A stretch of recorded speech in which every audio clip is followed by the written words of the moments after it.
சீமான் அவர்கள் புள்ளியில நின்னு நான் சில விஷயங்கள நான் கேட்கணும்னு நெனைக்கிறேன். ம். சீமான் அவர்களுக்கு அவங்க வெறும் அணில் குஞ்சு தான். ம். நம்ம புலி வேட்டைக்கு போறோம். ஆமா தானே? ம்.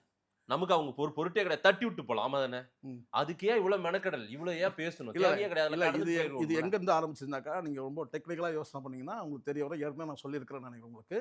எப்போ வந்து விஜய் வந்து தனித்து போட்டி அப்படின்னு சொன்னார். நான் தான் முதலமைச்சர் வேட்பாளர்ன்னு சொல்ட்டார்ல.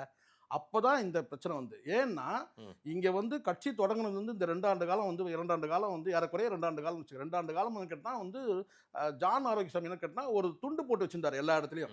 இத போன பேட்டியிலே ஆமா. சொல்லிட்டீங்க. அங்க வந்து நான் என்ன நாம் கேட்கிறேன், தமிழருக்கு அப்போ துண்டு விஜயால், தாவேகாவால் நாம் தமிழர் கட்சிக்கு பாதிப்பு இருக்கு. வாக்குகள் உடைய போகுது. இல்ல, இல்ல. நமக்கு வந்து இங்க வாக்குகள் பிரிய இல்ல போகுதுன்ற இந்த பயமா? இடத்துல இல்ல இந்த இடத்துல வந்து விஜய் 5% ஓட்டு வாங்கினாலும் சரி, சரி. 10% ஓட்டு வாங்கினாலும் கேட்டீங்கன்னா, சரி.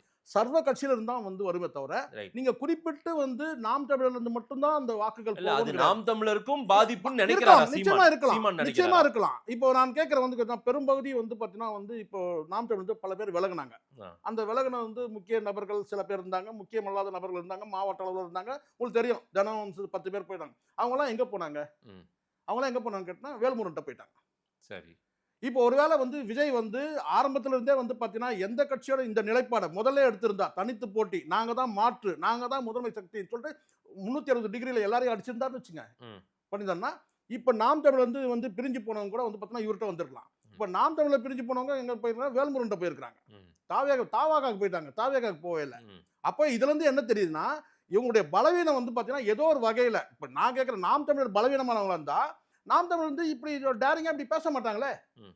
அப்போ ஒருவேளை வந்து இந்த ஏற்கனவே விலகி போனவங்க வந்து வேல்முருகன்ட்ட போயிட்டாங்க. இனிமேல் விலக போறவங்க வந்து பார்த்தீங்கன்னா வந்து தாவேகா கிட்ட போயிடக்கூடாதுன்றதுக்காக கூட தக்க வைக்கிறதுக்காக கூட வந்து சீமான் இல்ல வந்து சார், எதிர்ப்பு அரசியல விஜய் இருங்க. தன் வாக்குகளை அல்லது வந்து பார்த்தீங்கன்னா தன்னுடைய ஆதரவுகளை தக்க வைக்கிறதுக்காக கூட விஜய் பக்கம் போகாம இருக்கணுன்றதுக்காக கூட வந்து பார்த்தீங்கன்னா வந்து வந்து சோ வாக்கு விஜயால் சிதறப்போது அந்த நம்ம ஓட்டுல ஒரு ஓட்ட விழும் அப்படின்னு நினைக்கிறாங்களோ? இல்ல எல்லாருக்குமே இருக்காது. இது நாம் தமிழருக்கு மட்டுமே இல்ல. நீங்க அப்படி கேட்டு போடாதீங்க. நாம் தமிழ் மட்டும் நீங்க ஏன் காரணம் இப்போ விஜய் வந்து கட்சி தொடங்குறாரு. அவர் தான் பிரைமரி ஃபோர்ஸ்ன்றாரு. ஆமா. இப்போ சர்வ கட்சியில இருந்து வந்து பார்த்தீங்கன்னா இப்போ புதிய வாக்காளர்களா இருக்கட்டும், ஏற்கனவே இருக்கிற வாக்காளர்கள் வந்து ம். சர்வ கட்சி இப்போ திமுகவுக்கு வாக்களிச்சவங்க தொடர்ச்சியா வாக்களிக்கிறாங்க. ம். இந்த முறை வந்து நம்ம விஜய்க்கு வாக்களிக்கலாம் அப்படின்ற ஒரு எண்ணம் வருதுன்னு வச்சுக்கோங்களேன். ம். அவங்க திமுகல இருந்து வந்து வாக்கு வரும். அதிமுகல இருந்து வரும். இன்னும் அதிமுகல இருந்து நிறைய வரதுக்கான வாய்ப்பு இருக்கு. ஒரு அரசியல் பண்ணியிருந்தா. திமுகவுடைய எதிர்ப்பு அரசியலோட சேர்த்து அதிமுகவுடைய எதிர்ப்பு அரசியலும் சேர்த்து பண்ணியிருந்தாருன்னு வச்சுங்களேன்.